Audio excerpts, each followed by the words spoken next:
안녕하세요. 한류의 신과 해외 반응을 소개하는 한류 클래스 TV입니다.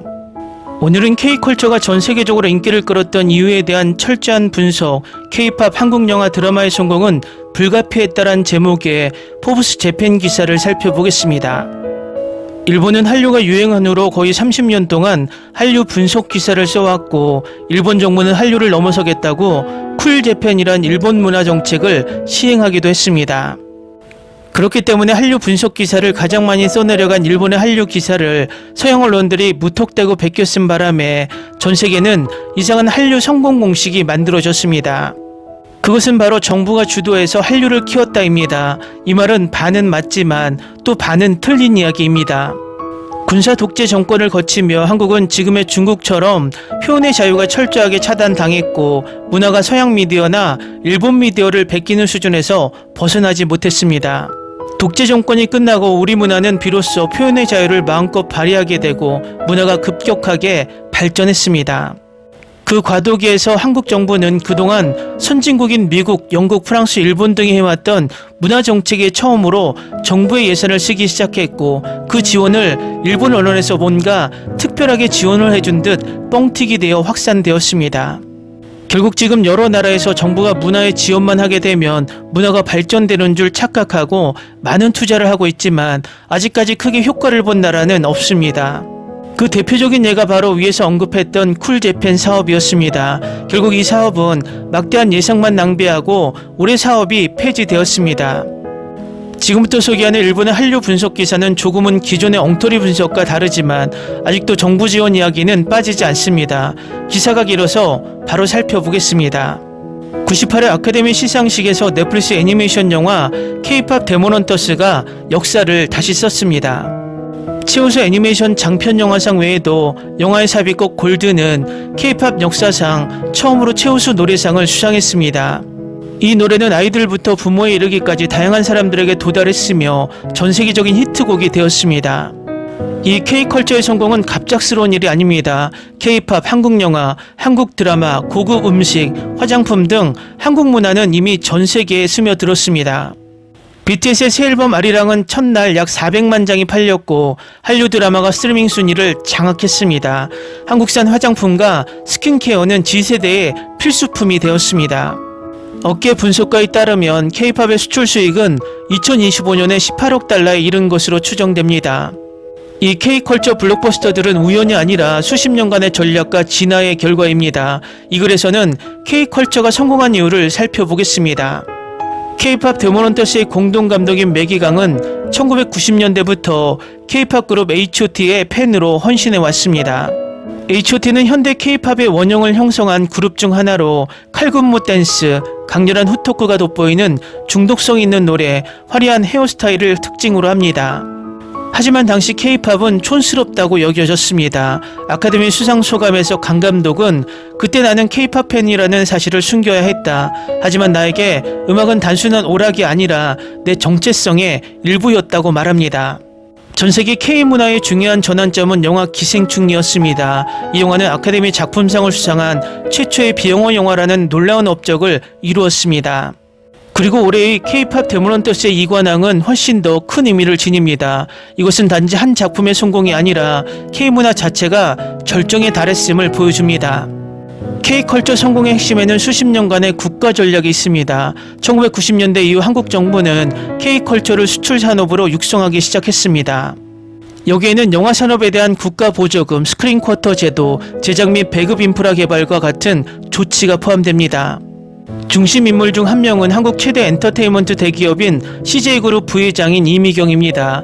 1994년 이미경 부회장은 제프리 칸젠버그와 스티븐 스필버그가 이끄는 드림웍스에 3억 달러 규모의 투자를 주도했습니다. 이 경험을 바탕으로 이 부회장은 한국 내 영화관, 스튜디오, 배급망 건설을 지원했습니다. 그 결과 봉준호와 박찬욱 같은 인재들이 국내에서 성장하며 전 세계로 확산될 비옥한 토양을 만들었습니다. 한국 작품의 가장 큰 강점은 아마도 스토리텔링일 것입니다. 할리우드처럼 대규모 시리즈와 풍부한 자금이 부족한 한국은 이야기의 질로 경쟁했습니다. 그 결과 도구, 인물 묘사, 감정적 사실감 같은 요소들이 철저히 다듬어졌습니다.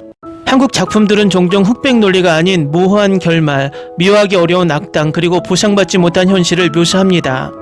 예를 들어 기생충의 격차, 드라마 오징어 게임의 절박한 경쟁, 그리고 비프에서 그려진 이민자들의 억눌린 분노가 대표적인 예입니다.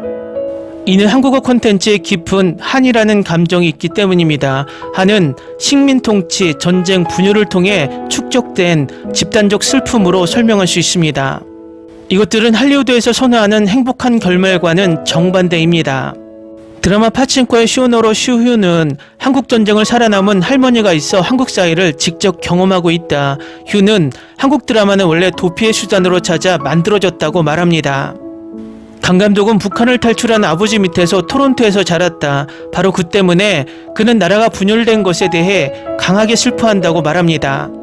이 요소는 K-팝 데모넌터스에서 처음 도입되었습니다. 그는 나는 두 가지 면을 가진 사람들이 공존하고 싶어 하지만 그것을 이루지 못하는 사람들을 묘사했다고 설명합니다.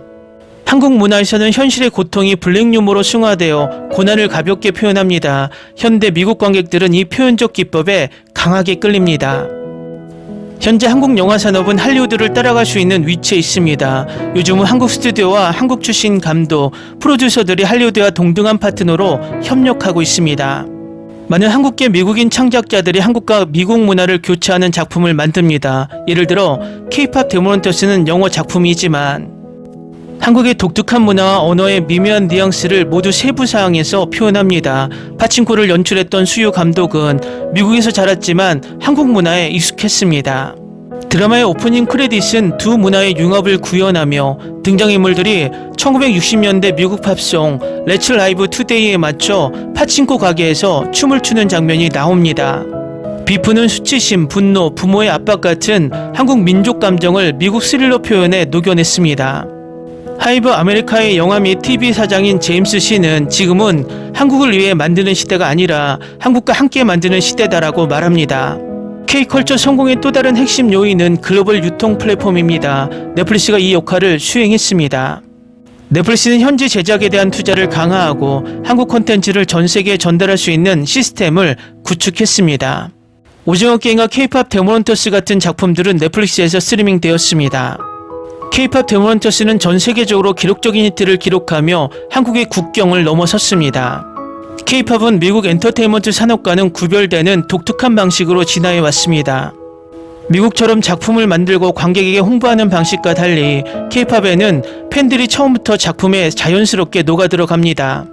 예를 들어 K-팝 세계에서는 팬투표, 스트리밍 캠페인 참여, 소셜미디어 공유가 음악과 홍보에 큰 영향을 미칩니다. BTS가 이 모델을 확립했습니다. BTS는 힙합, R&B, EDM 등 미국식 음악을 한국 특유의 문화와 융합시켰습니다. 홍보 측면에서는 패션과 소셜미디어를 활용해 팬 참여 모델을 구축했습니다. 이제 BTS의 팬덤과 이 비즈니스 모델은 전 세계적으로 확장되고 있습니다. 이 팬 참여 모델은 현재 K-팝 컬처 전반에 적용되고 있습니다.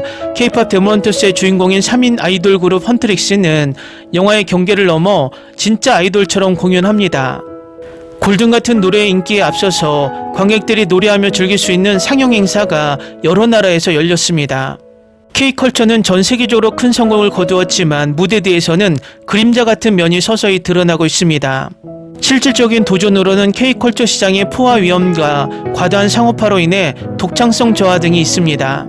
중요한 것은 작품의 규모가 아니라 현실적으로 묘사된 감정과 창작자의 독창성 같은 한국 콘텐츠의 본질이 블록버스터의 압박에 짓눌리지 않는가 하는 점입니다. 또한 생산 시스템을 구축하는 것이 필요합니다. 이러한 요소들이 유지되는 한 K컬처의 동력이 식을 기미는 보이지 않습니다. 기사 잘 보셨나요? 역시 일본 열대의 기사가 아니라 포브스 재팬의 분석 기사라 기존의 엉터리 한류 분석 기사와 차이가 큽니다. 또 일본의 한반도 식민지 역사가 담겨있는 드라마 파친코를 언급한 것을 보면 더욱 그렇습니다. 재밌게 잘 보셨나요? 여러분의 구독, 좋아요, 댓글, 알림 설정은 영상 제작에 큰 힘이 됩니다. 이 영상을 보신 모든 분들 항상 대박 나시고 행복하시길 바랍니다.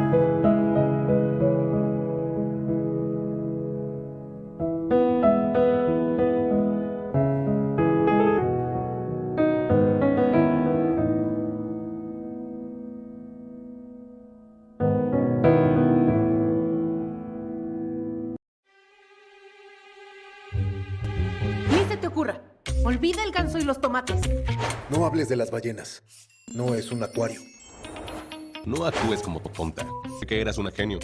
¿Sí? No vayas a presumir, a la gente no le gusta eso. Y no digas cosas sin sentido. Y bueno, ¿terminamos? Hasta pronto. Abogada, tengo mucha curiosidad por conocerla.